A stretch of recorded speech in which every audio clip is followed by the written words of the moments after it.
Começa agora Me Julguem, seu podcast de pitacos na internet. You're out of order. Order! We'd like to withdraw our plea of not guilty. What is this? Just the law? What's going on over here? And enter a plea of guilty.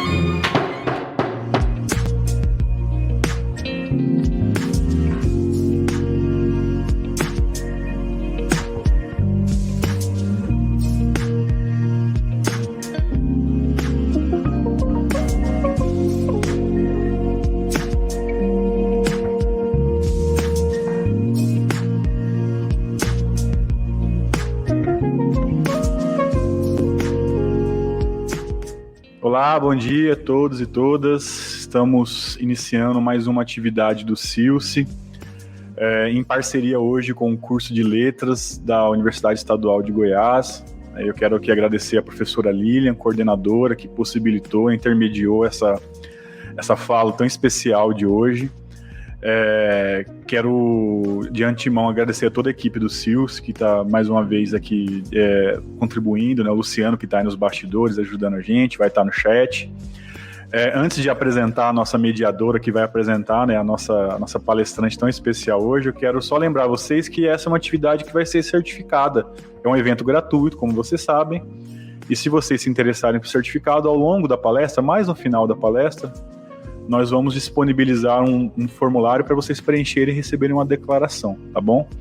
Então, essa, como eu disse, é uma atividade gratuita, uma atividade de universidade pública, né? Então, a gente fica muito feliz em, mais uma vez, poder contribuir, né, com a formação, com os estudos de vocês. E hoje a gente tem, como eu disse, uma palestrante muito especial, que é a Rosiana Murray. E para fazer, mediar essa fala da Rosiana, nós trouxemos aqui uma amiga nossa, muito já conhecida aqui, sucesso aqui no CILSE, né, nas atividades que já nos antecederam, que é a professora Daniela Francisco. Eu vou apresentar a Dani, né, embora muitos já conheçam. A Dani é doutora em Letras pela Universidade Estadual Júlio Mesquita Filho, a Unesp, de Assis, na linha de expressões literárias da modernidade. Possui graduação em pedagogia também pela Unesp, campus de Marília. A Dani lecionou por 3 anos no ensino fundamental em Marília, é coordenadora pedagógica municipal na cidade de Lins, tem experiência na área de educação, com ênfase em História da Educação. É mestre em estudos literários pelo programa de pós-graduação em letras da UFMS, foi minha colega minha do Luciano, lá em Traslagoas. Foi bolsista da CAPES, lecionou na Faculdade Salesiano de Lins, no curso de Pedagogia, e atualmente é professor do curso de Pedagogia da FUNEP, desde 2020. Dani, eu quero mais uma vez agradecer, né, a sua disponibilidade de contribuir, né, com esse momento tão especial, e espero, né, que você seja mais um de vários momentos que você vai ter aqui com a gente.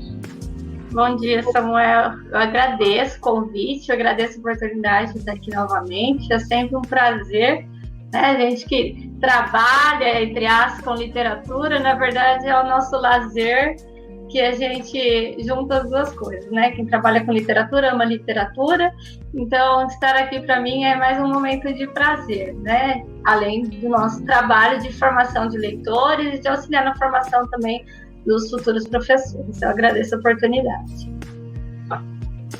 Beleza, Dani. Então vou passar para você conduzir aí a nossa convidada, a fala da nossa convidada, e no final a gente volta, né, e conversa e encerra a nossa fala de hoje, tá bom? Obrigado. Então, bom dia a todos e todas que estão acompanhando a nossa atividade com a Rosiana Murray. É um prazer, como eu já mencionei, estar aqui. E é mais prazeroso ainda o fato de poder dialogar hoje com a Rosiana. A Rosiana é carioca, mora em Saquarema, no litoral fluminense, é bacharel em língua, literatura francesa, escreve histórias e poemas desde 1980, quando publicou seu primeiro livro, Fardo de Carinho. Entre livros de poemas narrativas para crianças, jovens e adultos, editados e reeditados desde 1980, a Rosiana conta com mais de 100 publicações. Recebeu ao longo da sua carreira diversos prêmios e trabalha também com projetos de poesias, de leitura, com escolas públicas. Antes da pandemia, né, pelo que eu vi, ela recebia, inclusive, algumas escolas públicas na própria casa dela para fazer um café da manhã literário. Fez muitas palestras e faz muitas palestras em relação à formação do leitor e veio conversar um pouquinho com a gente hoje sobre isso. A obra da Rosiana, ela é permeada pelo seu olhar poético, transporta para a palavra sensibilidade, amor, né, da escritora pelo mundo, pela vida, e hoje ela vai falar conosco sobre essa maneira peculiar que ela tem de ver, né, nessa manhã de terça-feira, compartilhar com a gente as suas receitas de olhar. Rosiana, seja muito bem-vinda, eu agradeço a oportunidade, estou muito feliz de estar aqui fazendo essa mediação. Bom dia a todos e todas, é maravilhoso, né? Estar aqui falando com alunos de letras e de pedagogia, porque as duas coisas precisam estar muito misturadas. Um professor de fundamental, ele tem já que ser um excelente leitor para separar o joio do trigo e para passar essa paixão, né? A criança, ela gosta muito de poesia, muito. A criança não tem nenhum preconceito contra a poesia, nenhuma dificuldade de entender imagens, metáforas e o nonsense, principalmente, que às vezes para um adulto é tão difícil, para a criança é o mundo dela, né? O nonsense é o seu mundo. E se você alimenta isso, é algo muito maravilhoso de se ver como rapidamente, porque eles já nascem poetas. Todo mundo nasce poeta, porque todo mundo, quando é criança, se assombra com a vida e vai perdendo o assombro, e a escola, ela contribui muito, muitíssimo mesmo, infelizmente, para a perda deste assombro que é o motor da vida. Se você se acostuma com a vida, fica tudo muito sem graça, tudo muito monótono e muito igual. Se você foca só no que é mesmo o feijão com arroz, você vai perder grande parte do assombro que é a vida e que a criança tem naturalmente. Basta você prestar atenção numa criança. Ela vê uma carreirinha de formiguinha e ela para observar. Quem da gente para ver uma corridinha de formiguinha carregando folha? Claro que não, né? Ela se assombra a cada instante. Então, eu acho que um professor leitor, no Fundamental 1, por exemplo, ele vai saber os livros que ele vai escolher. Isso é muito importante. As histórias que ele vai contar. E com a ressalva de que criança ama poesia, com rima ou sem rima, por causa da sua musicalidade e justamente pelas imagens poéticas. A criança é muito sensível à beleza. Eu constatei isso ao longo da minha caminhada de mais de 40 anos, indo a escolas, como eles viram poetas na hora que você coloca o belo diante deles, né? Eu tenho... Fala. Desculpa, aqui. Eu tenho uma filha de 5 anos, né? Então eu observo, você tá falando, eu tô vendo ela e as coisas que ela fala. E teve 2 situações recentes que ela confunde poema e IP, as 2 palavras. E aí tinha um pé de IP e ela falou: olha, mamãe, um pé de poema. E eu falei, não deixa de ser. E aí esses dias ela marcou o cabelo. E ela marcou o cabelo, eu falei assim, Maria, seu cabelo tá com uma onda. E ela saiu correndo, aí eu não entendi. Aí ela foi na frente do espelho e falou assim, eu tô com mar no cabelo? Então, Sim. Então você tá falando, eu tô vendo, né? A gente, esse olhar pra criança, a gente vê poesia o tempo todo. Então, esse professor, ele tem essa faixa de idade, né, para interagir com ele, e eu também vejo minha neta hoje com 7 anos, eu fico do lado dela como se eu estivesse realmente fazendo uma pós-graduação em maravilhas, porque é divino. Ela ama bicho, por exemplo, mas ela mora num sítio, né, no campo, mas é uma relação maravilhosa. ela cuida das galinhas, cuida do cachorro, mas cuida mesmo. Ela que coloca milho, cada galinha tem um nome. E o sonho dela, de presente de aniversário, para vocês imaginarem, ela pediu uma galinha lá, que ela queria de uma determinada raça diferente. E numa conversinha comigo, ela falou, vó, com 7 anos, né? Ela falou, vó, eu queria tanto um pavão. Aí eu falei, Gabi, você sabe que o pavão tem um canto tão triste? Ela falou, eu sei, vó, porque eu já ouvi. Ela escuta o barulho dos bichos, a fala dos bichos, de tanto que ela ama. Eu já ouvi, mas eu quero um pavão. Eu só não sei como é que eu vou me acostumar com a tristeza do pavão. Gente, aquilo me matou, assim, de tanta beleza o que ela falou, né? Ela percebeu também a tristeza do canto, que é algo muito subjetivo, e ela não sabe como ela vai se acostumar com essa tristeza e passar a ver de outra maneira, ouvir de outra maneira, né? Então, esse professor, ele tem essa faixa etária, que é a faixa das maravilhas, porque eles têm intacto isso que você contou. Mãe, eu tenho um mar no cabelo. Olha que coisa, gente. Mas aí eles crescem e viram adolescente, pré-adolescente já, vamos dizer, lá para o 7º, 8º, 9º ano do fundamental. Acontece que hoje o livro compete com muita coisa, que para eles é absolutamente fascinante, né, faixa etária. Meu neto não lê. Ele tem 12 anos, né? 12 anos, acabou de fazer. Ele não lê, gente. Não, é raríssimo. Porque o tempo livre que ele tem, ele gosta de jogar. Então, vai ser na escola que ele vai ter que ler.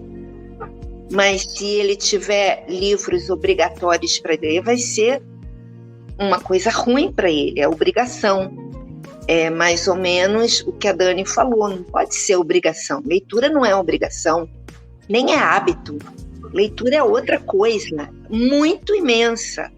Então, o que o professor, com alunos dessa faixa etária, tem que fazer? Ele tem que fazer rodas de leitura, círculos de leitura, uma leitura compartilhada na escola, como matéria, para que a gente possa ler junto. Ele pode dividir um romance grande pelo ano inteiro, né? Ele pode fazer um calendário poético, um poeta por mês, que a gente vai ler, falar da vida, falar dos bastidores do poeta, se a gente conseguir. Então, a escola é absolutamente responsável pela formação de leitores nessa faixa etária de pré-adolescentes e adolescentes. E aí, você chegando na idade adulta, claro que você pode formar leitores que nunca, gente adulta que nunca leu, pode se apaixonar, claro. Tem, por exemplo, o grande poeta Sebastião Salgado Maranhão, não, um dos nomes é tão parecido, né, com Sebastião Salgado Maranhão. Ele foi alfabetizado adulto, ele é um grande, imenso leitor, um grande poeta. Então é isso, a escola, tem gente de pedagogia aqui, tem gente de letras que vai dar aula, ela precisa de um mediador de leitura que esteja à altura dos seus interlocutores. Então, se você não for um leitor apaixonado, sinto muito. Quando a gente é um leitor apaixonado, a gente quer dividir o que a gente lê. Assim, a literatura ela faz parte imensa da minha vida, ela é a minha outra vida paralela à vida que eu tenho de resolver coisas e trabalhar na casa, escrever poemas. Existe uma vida paralela onde eu estou sempre mergulhada em outro lugar, em outros pensamentos. Tem um barulho aí, Dani. É de que algum microfone está aberto? Você pode pedir para desligar o microfone? Alguém? E aí, o que eu queria dizer para vocês é que somos responsáveis por uma mudança radical na nossa sociedade, que tem abismos entre uma classe e outra. A gente vive um apartheid social muito agudo agora, que as pessoas, todos estamos vivendo esse momento pandêmico e um momento de um governo extremista, né, aliado às piores forças obscuras do mundo. Então, assim, cada aluno que você conseguir converter em leitor, ele será menos um na manada que vai sem saber, que tem a mente manipulada, porque é tão fácil manipular quando você não é leitor. É muito fácil, porque a leitura ela não fica numa camada só. Vocês estão me vendo, não é? Então, vocês estão vendo que eu sou por fora. Como é que vocês vão saber o que eu sou por dentro se a gente não começar a conversar, eu abrir um pouco o meu coração, as portas e as janelas do meu ser para vocês entrarem? Vocês não vão saber nada de mim. Vocês vão saber que eu, né, tô com cabelo, botei azul no meu cabelo para ficar mais divertido, tenho um colarzinho, tô assim assado, tenho 70 anos. E mais, o que vocês sabem porque eu escrevo e o que eu escrevo é público, senão vocês não saberiam nada. Então, aprender a ler é a mesma coisa. A gente aprende a ler, é uma coisa mecânica ler, é um mecanismo no teu cérebro, né? Mas ler de verdade, é aí que eu vou entrar no Receitas de Olhar, é diferente. Cada vez você vai entrando em camadas, até que você entra de verdade. Entra e percebe como o autor escreveu, qual é o pulo do gato daquele livro. Se você tem um combinado, você pode ler as coisas mais bizarras se você tiver um combinado com o autor. Se a gente tiver esse combinado, se ele te der o caminho para você ler as bizarrices que ele vai escrever, tipo 100 Anos de Solidão, a gente lê muito confortavelmente tudo aquilo que vai acontecendo do realismo mágico, porque existe um combinado entre o leitor e o autor. Fala, Dani. Não, é que você falou essa questão da formação do leitor, e agora você está falando, né, sobre essa questão do leitor fazer essa relação com o escritor, que é uma relação de prazer, de parceria. E aí, quando você coloca, né, o papel da escola, muitas vezes a escola deixa essa questão do prazer fora. Então, a leitura ela é só uma atividade na escola. E aí a gente não fala leitor. Sim. Isso é uma aberração que permeia muitas e muitas escolas, porque você não tem diretores, diretoras, leitores, você não tem professores, leitores, né? O professor do fundamental, para começar, ele ganha tão pouco que ele tem que dar aula, às vezes dá aula em 3 escolas para aumentar o salário, né? Então, ele tem que ler dormindo, não sobra tempo.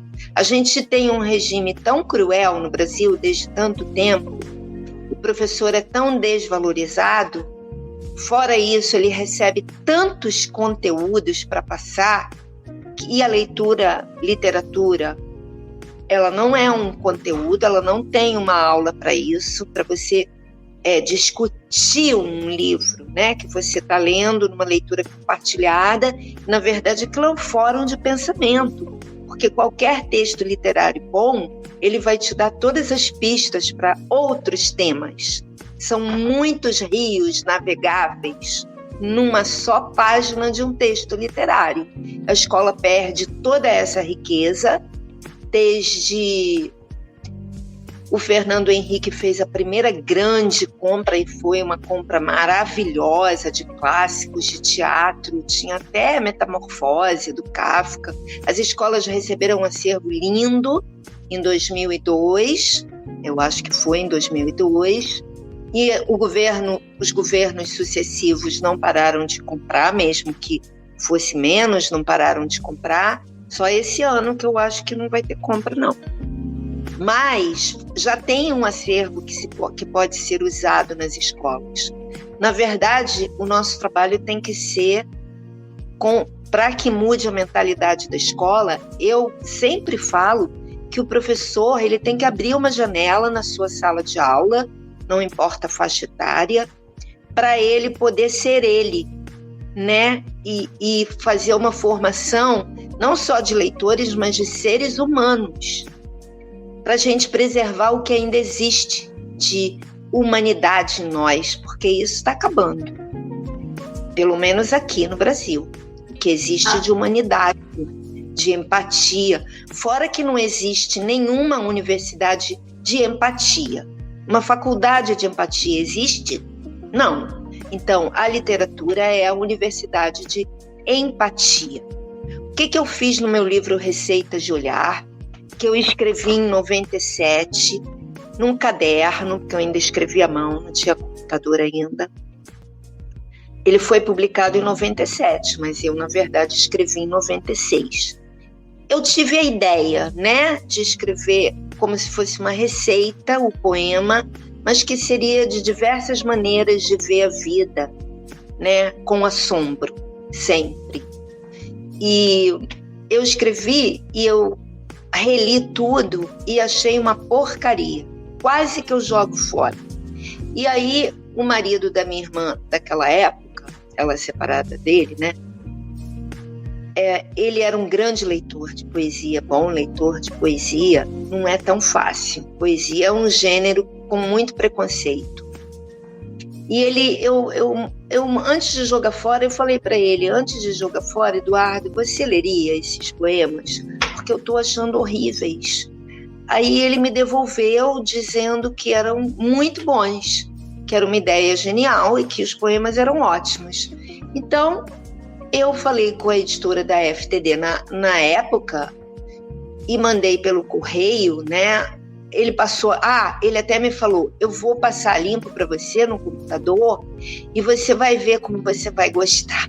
E ele me deu prontinho e eu mandei pelo correio para a editora FTD e ela gostou tanto que falou na hora, assim, vou publicar, publicou rápido, saiu logo em 97. Eu estava morando em Madrid quando o livro recebeu o prêmio de melhor livro de poesia. Aí eu estava falando do resto de humanidade que todos temos, porque a vida de um país e do planeta, infelizmente, ela é regida por um capitalismo muito selvagem, que vai deixando o humano completamente de lado, né? Então, o que aconteceu esse ano, no começo desse ano?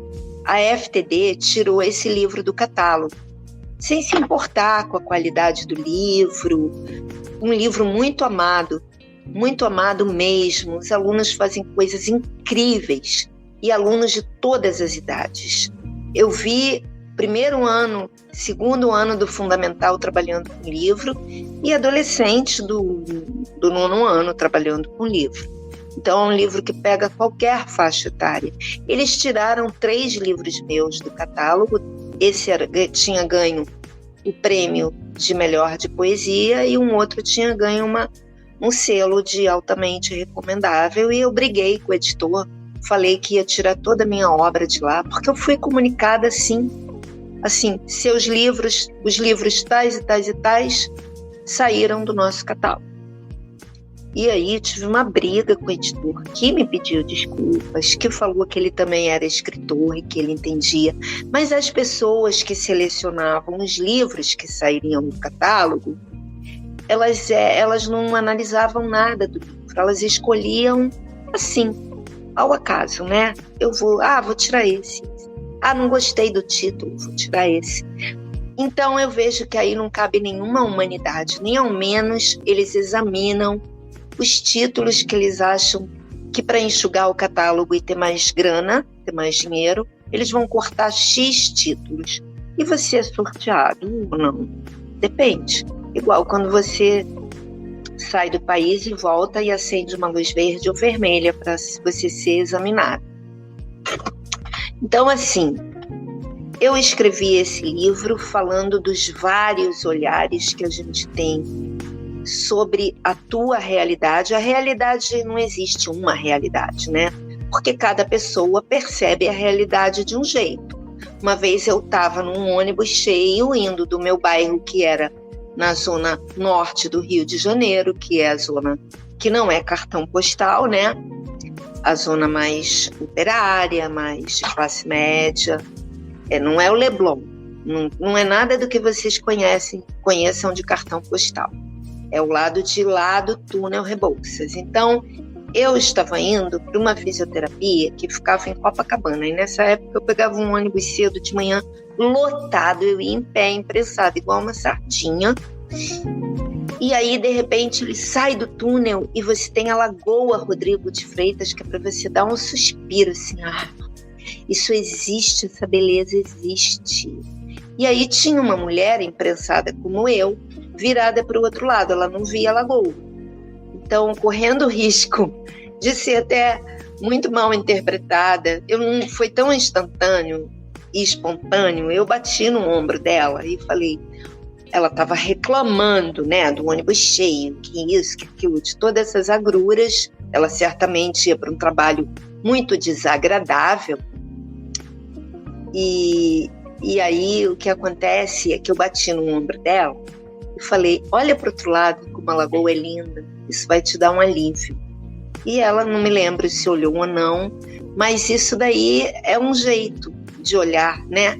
E eu acho que o olhar, ele comanda muitos sentimentos, né? Ele está em ligação direta com todos os outros sentimentos, inclusive e todos os sentidos, né, que eu queria falar, e também com os sentimentos.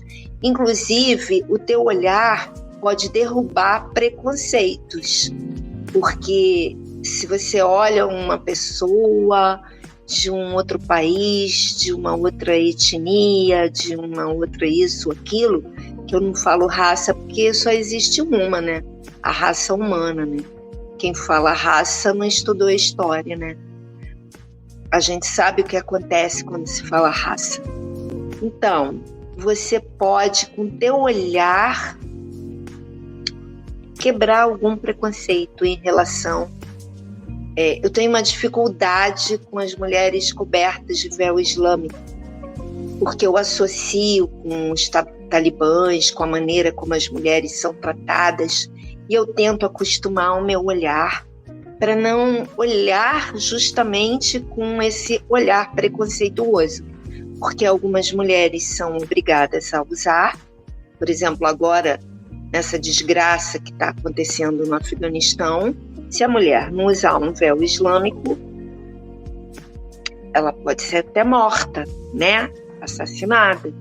Então, eu olho para uma mulher coberta de véu e eu tenho assim, uma rejeição, mas e se ela está sendo obrigada?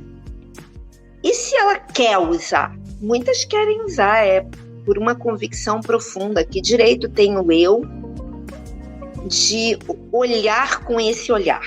Entenderam o que eu estou dizendo?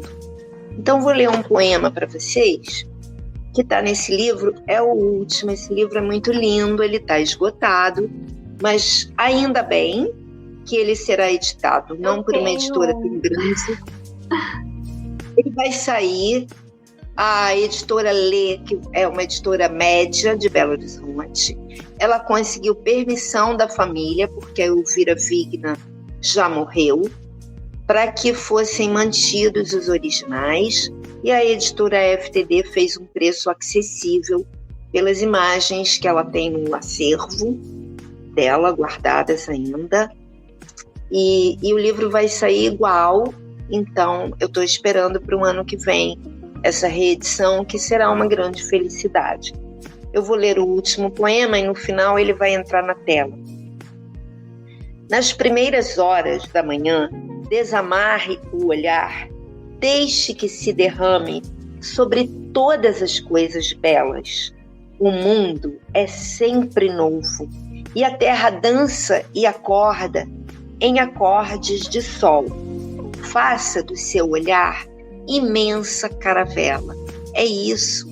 A gente tem que abrir o olhar para essas múltiplas realidades. E agora a realidade digital é uma delas. Eu estou aqui com vocês estão longe de mim fisicamente e eu não precisei pegar um avião e ir até aí. A gente só tem algo que eu já fui me acostumando, que é não saber o que a plateia está sentindo. Porque, como eu acredito ferozmente em energia, a energia da plateia ela é palpável. mesmo que esteja todo mundo quieto, você consegue pegar a energia e saber se o que você está falando interessa ou não. Fora que pessoas que estão olhando o celular ou cochilando, saindo, né, da tua fala, mostram exatamente o desagrado. Mas existe uma energia sutil em todas as coisas. E, infelizmente, a tela não deixa que isso aconteça, a não ser que a gente tenha as imagens. E é complicado para uma fala para tanta gente, né? Então, mas já é uma realidade paralela. E a gente tem a realidade e o real, mas elas são o que você está olhando naquele momento, e tanta coisa acontece. Se você botar 10 pessoas para contarem um fato que aconteceu naquele lugar onde vocês estão agora, aconteceu um acidente de carro. E aí o jornal vai mandar 10 um ataque terrorista, digamos, lá no Afeganistão. O jornal vai mandar não sei quantos jornalistas, cada um vai escrever sobre aquilo, cada um vai narrar de um jeito, e muitos terão visto coisas que os outros não veem. Também tem isso. E a realidade da literatura, ela é uma realidade paralela. Quando você está lendo, né? Se eu estou lendo algo, agora eu estou lendo um livro lindo que a gente vai discutir no meu clube de leitura da Casa Amarela, que chama O Som do Rugido da Onça. Esqueci a autora. Magnífico, magnífico. Você pode ver para mim, se você tiver ocasião, aí e ver o nome da autora. Ela tem um sobrenome complicado e eu esqueci o nome dela. E depois você coloca no chat. Esse livro é magnífico. Fala, escreve aí para o pessoal. Werunsky. Um nome meio polonês. Você coloca no chat para eles. Então, eu passei pela Amazônia, eu estou em Munique, que eu estou relendo o livro agora. Passei por uma viagem de navio e estou em Munique, mas eu estou mesmo. Eu estou na pele da menina indígena. Eu sou ela. Eu posso ser um homem, eu posso ser um trans, eu posso ser gay, eu posso ser tudo. Eu posso estar no Egito Antigo. Aquilo é uma realidade. A minha mente está vendo aquilo tudo. E tem personagens que nos marcam tão completamente que a gente nunca consegue se esquecer deles. Na última, isso. Veruschi. Micheline Veruschi, isso. Sempre esqueço o nome dela, embora esteja lendo o livro dela, é uma falta terrível, mas eu estou com a minha memória meio destrambelhada. Aí o que eu estava dizendo para vocês é que a gente entra de tal maneira no personagem que muitas vezes ele é como um ser humano, né? Ele vai acompanhar a gente pelo resto da vida. Ou em situações limite que a gente está vivendo, aquele personagem que cuja identificação com ele foi tão profunda, vai nos ajudar a atravessar aquele momento. Por exemplo, eu li o Memorial do Convento, do Saramago, e a personagem Blimunda, que, comendo um pedaço de pão, ela podia olhar dentro das pessoas e saber que doença elas tinham, quanto tempo de vida elas ainda tinham. Olha o pacto que a gente faz com leitura, a gente acredita com o autor, né? Essa personagem Blimunda nunca me abandonou. E no meu sofrimento extremo daquele momento, o sofrimento extremo dela parece um paradoxo, mas me ajudava, porque o dela era pior que o meu, né? O marido dela ia ter uma pena terrível. Fala. Estou lembrando do fato que você contou quando você chamou a moça que estava olhando para o outro lado da janela. Eu acho que é uma metáfora perfeita. Você fez na ação aquilo que tanto os seus livros quanto outras literaturas fazem com a gente, que é falar assim, olha, tá ruim aí, mas lê aqui, olha para o outro lado, né? Então eu acho que é uma boa metáfora da gente entender qual que é o papel da arte de uma maneira geral e da literatura, trazer a gente para esse outro lado, né?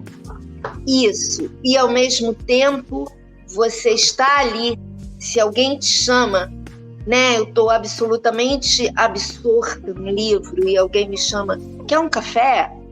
Ou toca a campainha? Eu paro e volto para outra realidade sem dor. É muito maravilhoso isso.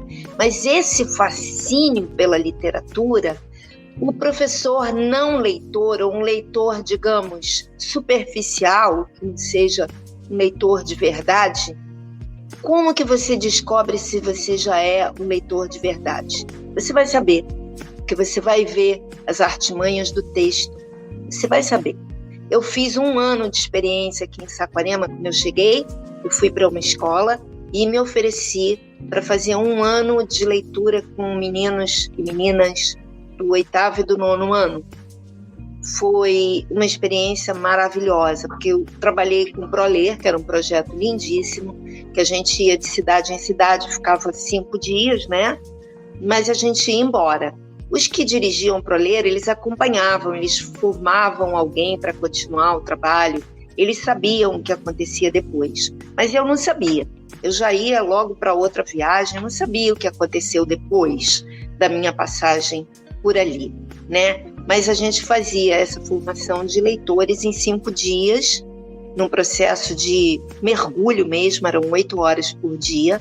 As nossas oficinas duravam, 3 horas cada dia, 4 horas. 4 horas de oficina, cada dia dos 5 dias. Então eram 20 horas de oficina e 20 horas de falas, né, dos acadêmicos que falavam sobre leitura, né?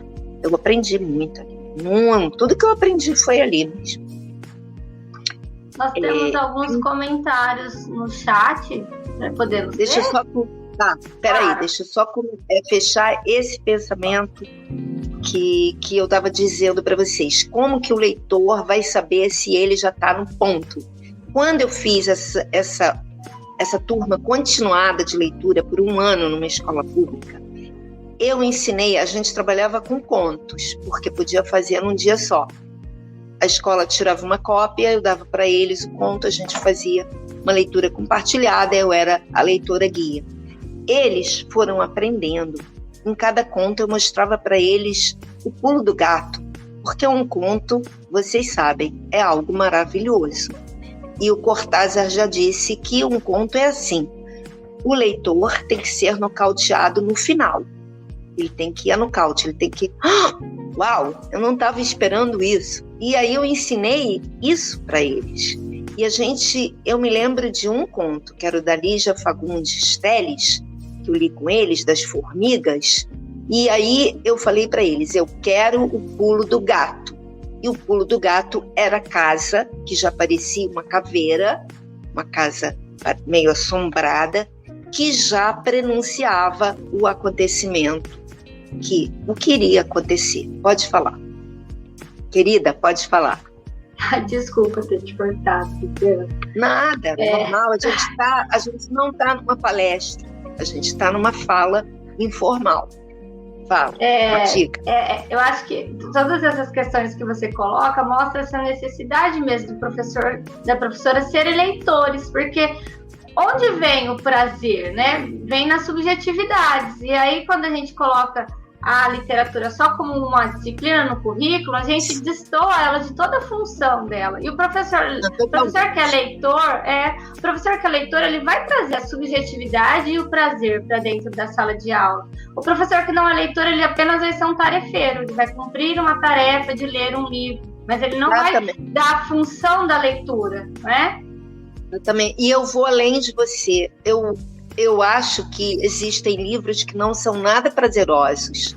Um livro sobre a guerra é doloroso, não é um prazer ali. Você está lendo um livro que te dói, te rasga, né? Mas a leitura tem que ser uma paixão, vai além do prazer. Mesmo que você sinta dor, ela é uma paixão. E quantas paixões não causam dor? E a gente paga para ver. A gente vai até o fim do livro. Por paixão. Sim. Olha, eu vou ler alguns comentários que dialogam com o que você está falando, né?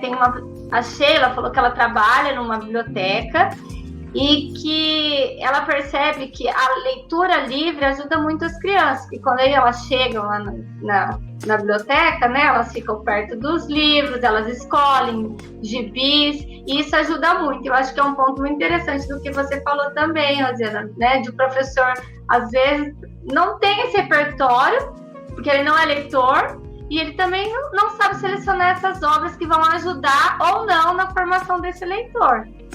Né? E eu quero acrescentar uma coisa antes de você passar para o próximo, que a leitura compartilhada, ela abre uma porta que o professor não tem acesso numa aula comum.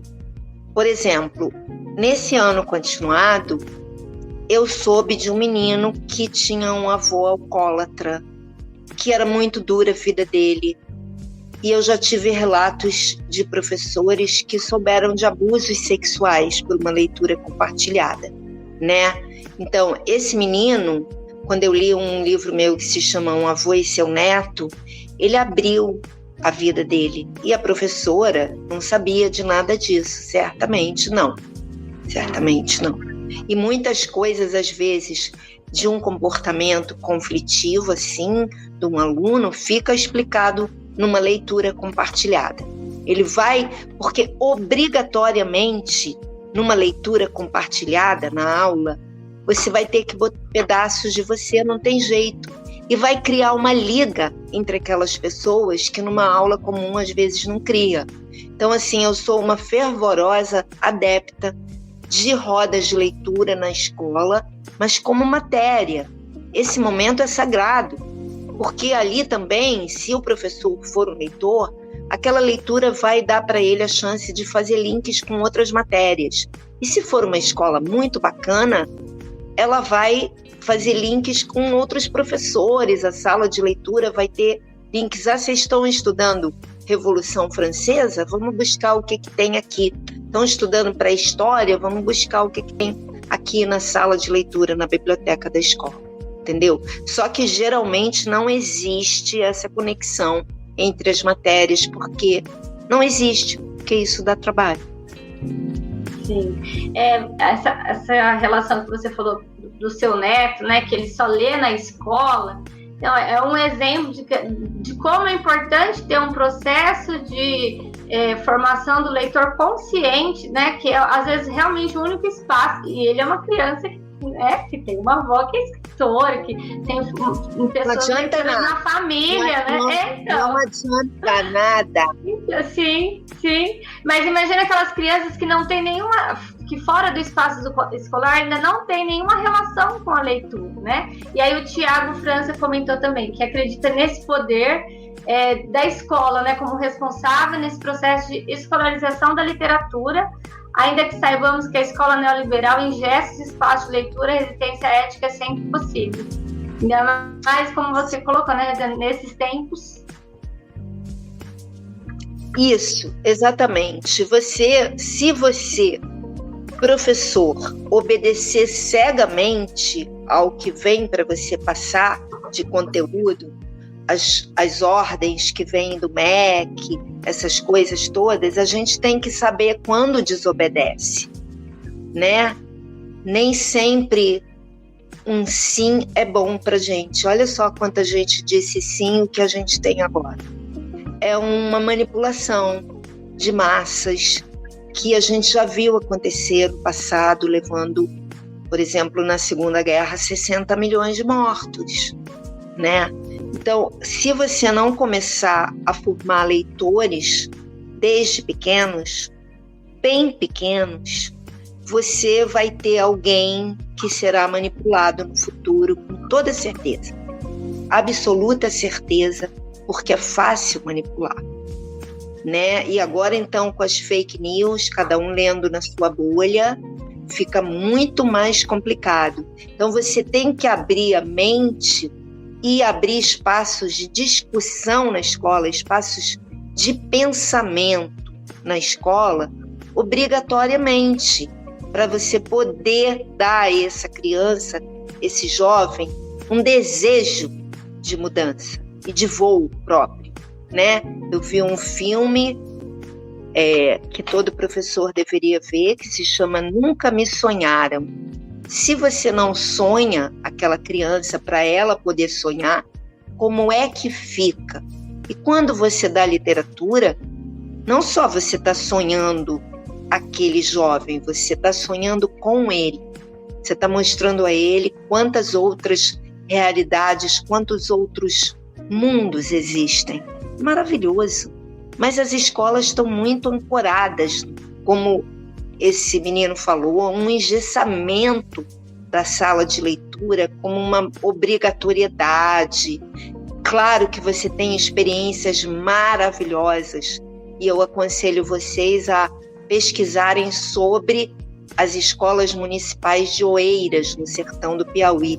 Eu sou fã absoluta, ganharam prêmio da Unesco, são premiadíssimos, porque são escolas em rede. O que uma escola faz aqui, a rural lá a 50 quilômetros faz igual.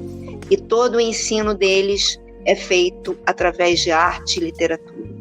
Então eles têm medalhas de ouro em astronomia e matemática porque eles leem, porque eles tocam instrumentos, porque eles cantam, porque eles fazem teatros, e aí a tua mente vai ficando cada vez abrindo, mais elástica, né, mais maleável a tua mente, teu cérebro, e você vai abrindo também para tantas outras formas de vida, de gente, né, e a tua humanidade que a gente ainda tem, daquela humanidade das humanas que cada vez mais estão sendo extintas, elas vão se preservando, né? É isso. Isso é muito bonito. Então, falei pra caramba. Se alguém tem alguma coisa para perguntar.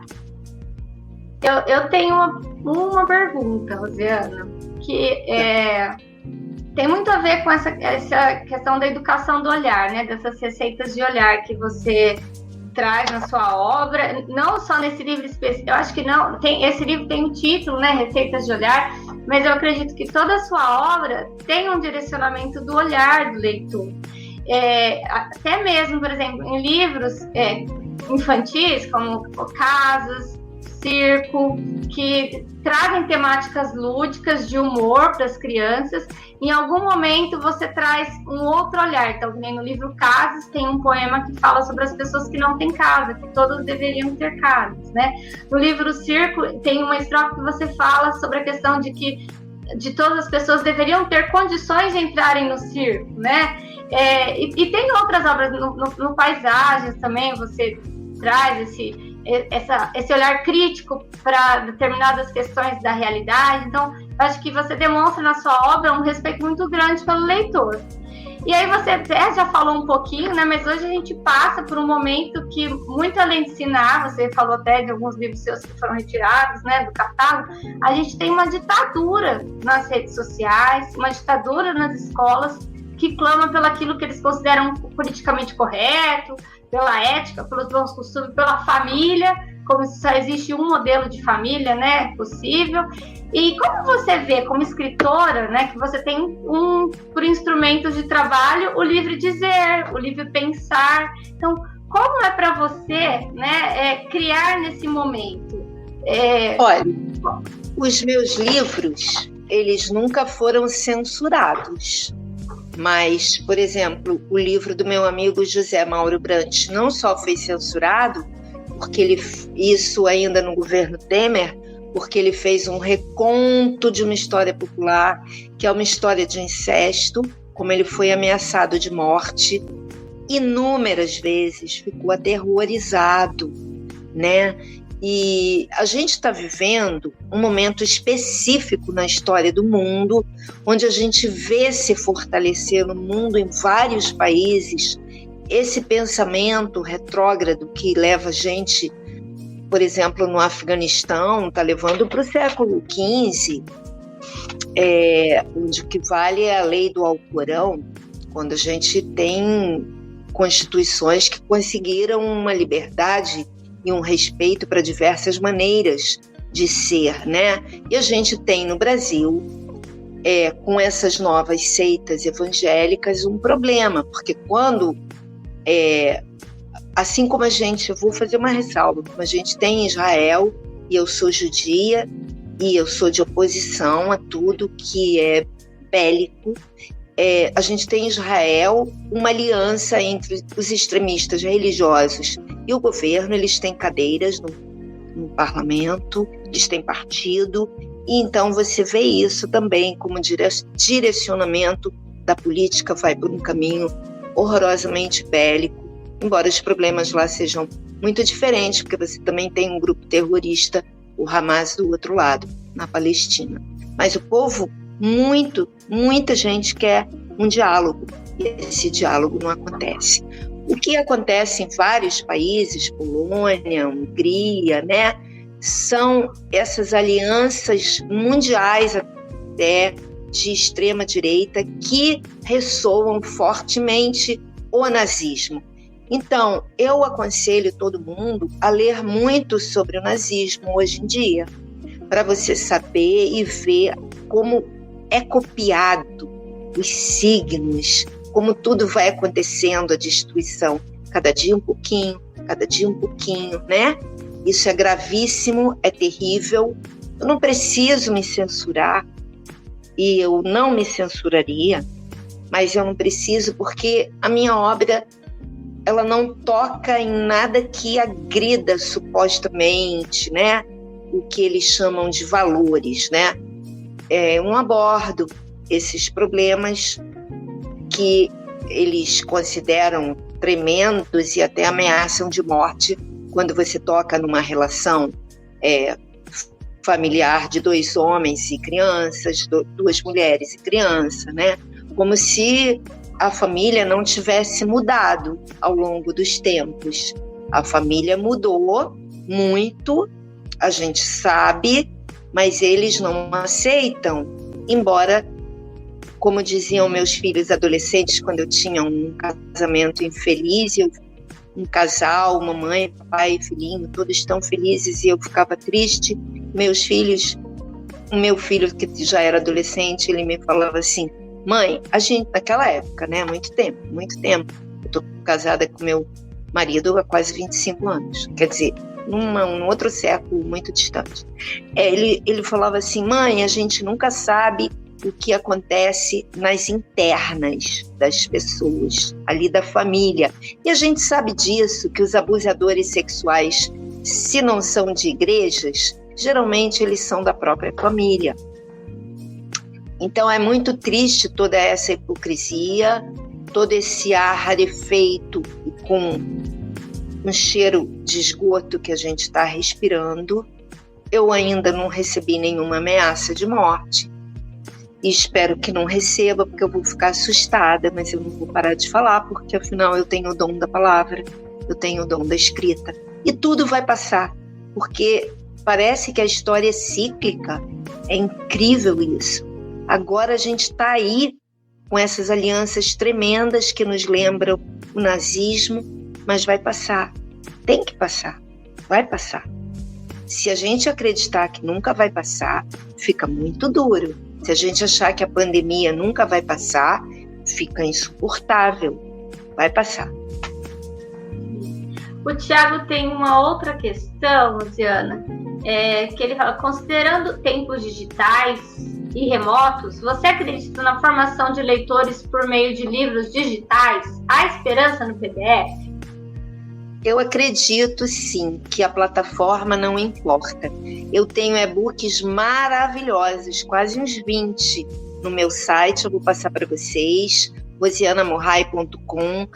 Entrou um e-book no ar ontem, Raízes, tem para todas as idades, porque eu acredito que assim eu dou acesso a professores, eu dou acesso a alunos de escola pública com textos infantis, e eu posso fazer as parcerias que eu quiser, que numa editora física eu não posso fazer. Então eu acredito que o suporte não impede a formação de um leitor, claro que não. Como assim? O que vale é o texto. A gente ama livro de papel, também amo comprar um livro novo, pegar, cheirar, passar a mão. Quando chega um livro meu de papel, eu tenho que abrir, olha só, Que coisa linda essa ilustração da Elvira. E traz tanta coisa para minha memória. É uma maravilha. Eu que moro na frente do mar, vou ler esse poema. O mar ensina é uma receita de engolir o mar. O mar ensina o equilíbrio e desequilíbrio dos barcos, a rota da calma e do vento. O mar ensina horizontes, voo e mergulho. O mar ensina tempestade e silêncio. A gente está no meio da tempestade e toda plataforma de leitura é válida, desde que não se faça ilegalmente, porque o autor ele precisa dos direitos autorais e a editora ela gasta muito para fazer um livro físico. Então, por favor, não vamos fazer PDF de livros físicos que ainda não caíram em domínio público. É um pedido. E hoje, que nem você falou, né, Luciana, hoje em dia as crianças e os jovens, eles estão ali na internet, no celular, no computador, muito tempo. Então, ter o livro aqui, naquela que possa ser colocado nessa plataforma, também é um jeito de trazer esses leitores, né? Que a gente está com o celular na palma da mão, né? Com certeza. Com certeza, eu sou a favor. Absolutamente. Não tem volta. Sim. Não tem volta. Não existe o futuro. O futuro é agora, o que está acontecendo agora. Né? Acho que a dificuldade maior é nossa mesmo, que a gente teve que passar do analógico para o digital, mas eles sempre foram digitais, já nasceram, né? Então, para eles talvez seja mais fácil. Completamente diferente, eles não imaginam como seria, como era um mundo onde não havia internet. Eu só vi televisão pela primeira vez com 7 ou 8 anos, por aí. A vantagem da gente ter muitos anos. A gente viu coisas, mundos que desapareceram e a gente só vai encontrar dentro da literatura. A literatura preserva mundos que desapareceram.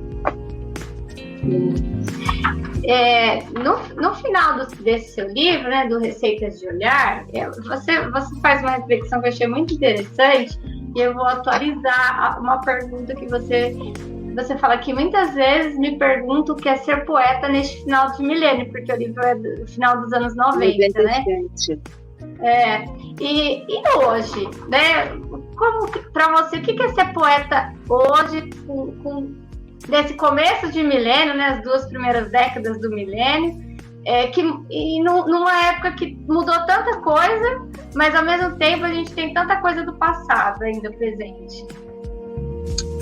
É uma linda pergunta, né? Porque não há separação entre a minha vida e a minha poesia.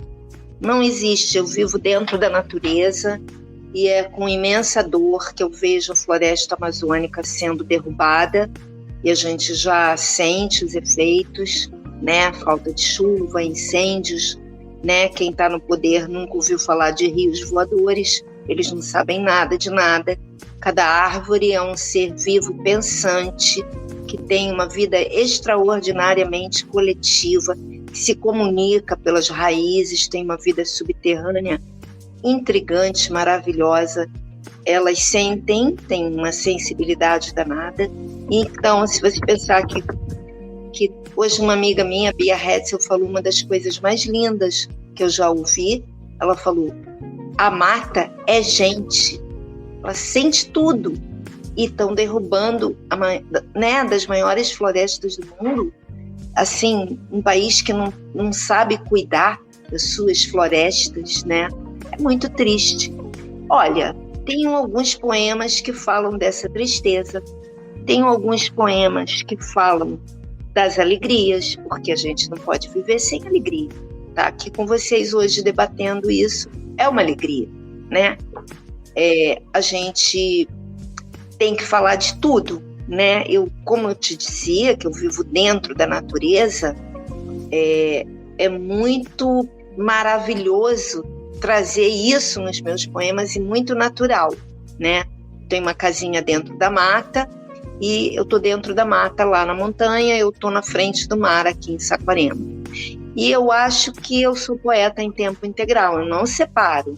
Mesmo quando eu estou cozinhando, fazendo qualquer coisa, a poesia está me habitando. Poesia está em tudo, é uma questão mesmo de olhar, é isso. A gente está vivendo um tempo difícil, e a gente tem que falar disso também.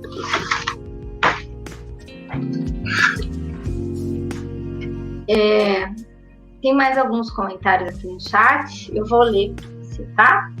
Tem um comentário do Reginaldo que volta um pouquinho naquilo que você tinha comentado em relação ao livro que sofreu censura e do escritor, né, que tem sido até ameaçado, que ele fala justamente que é dentro da escola que a gente descobre muitos dos abusos, que a sociedade pede uma regressão na cultura, o preconceito escondido atrás do dito tradicionalismo, né? Eu acho que sintetiza exatamente. Exatamente. E até que medida a escola é responsável por retroceder também, e ela pode fazer algo até na clandestinidade, entendeu?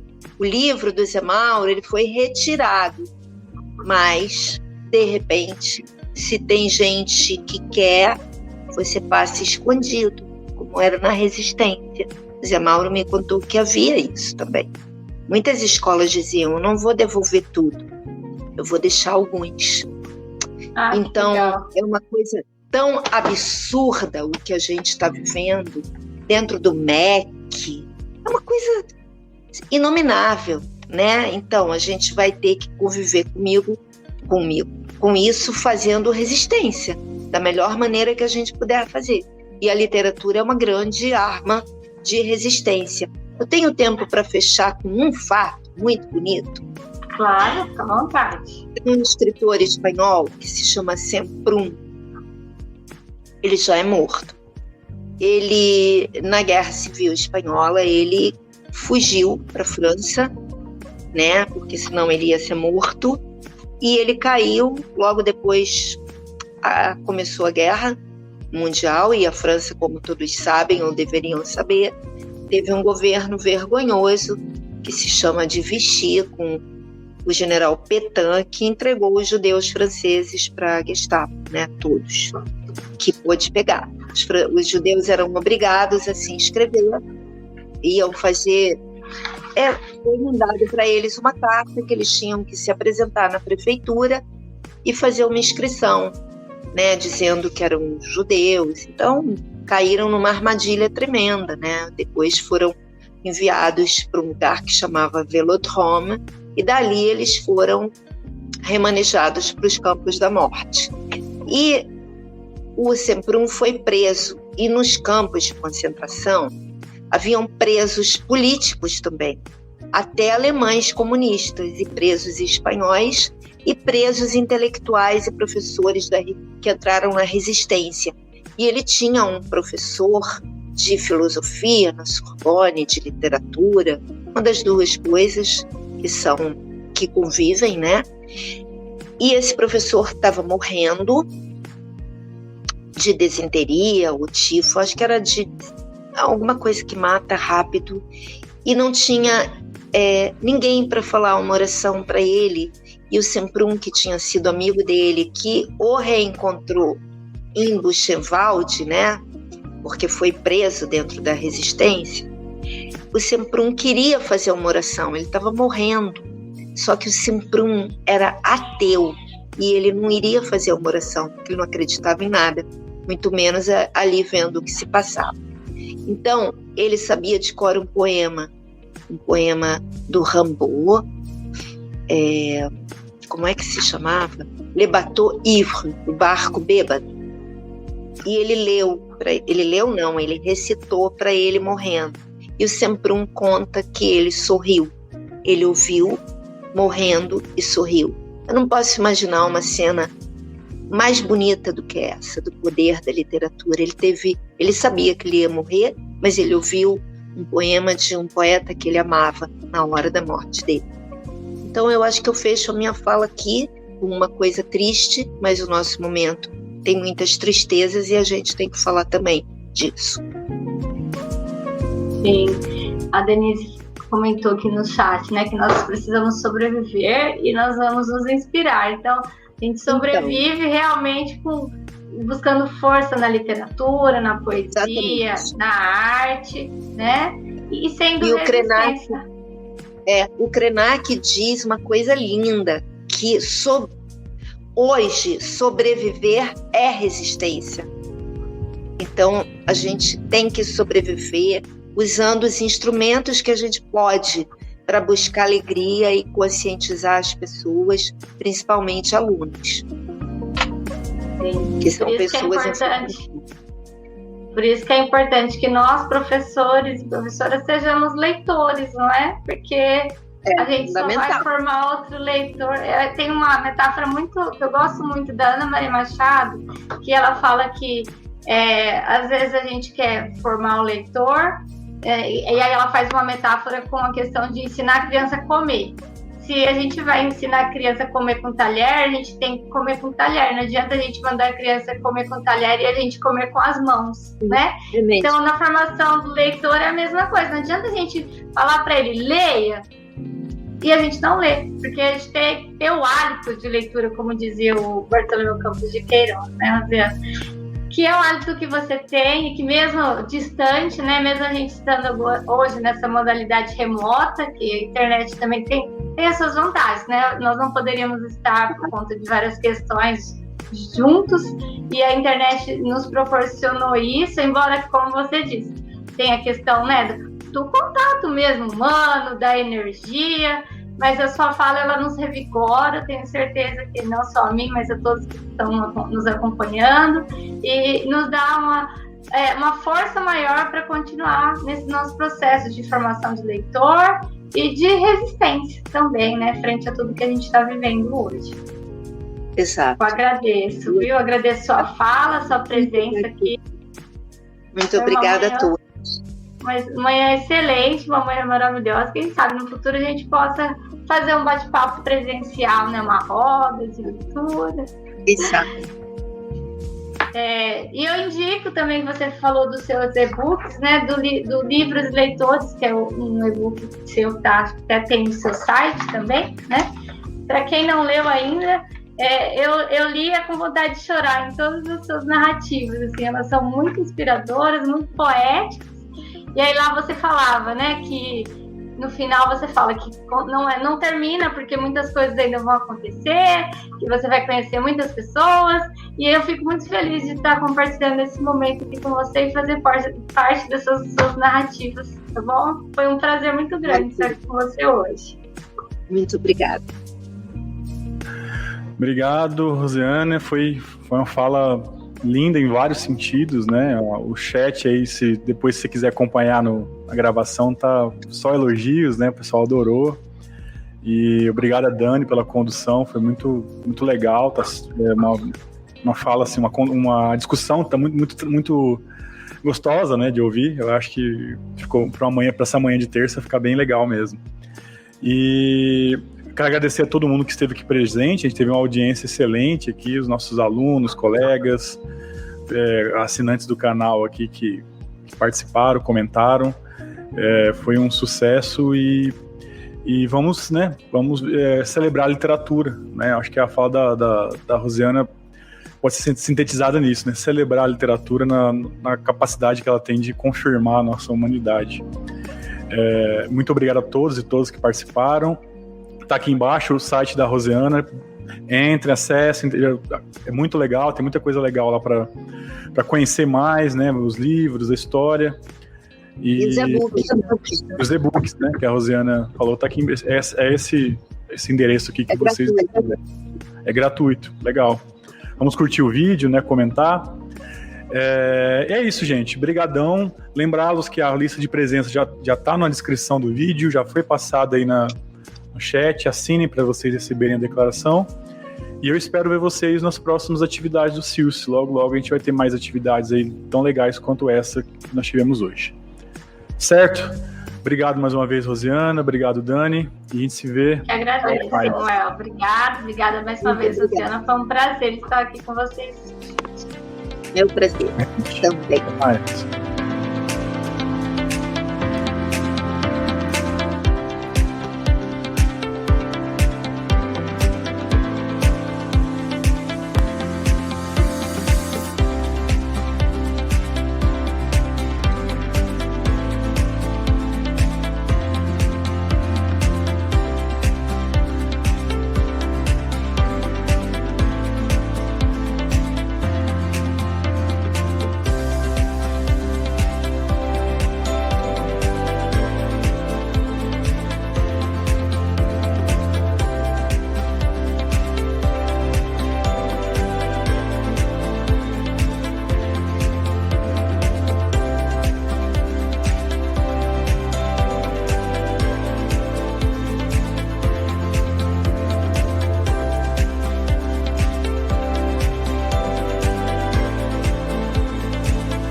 Este programa é uma edição de Hype Productions.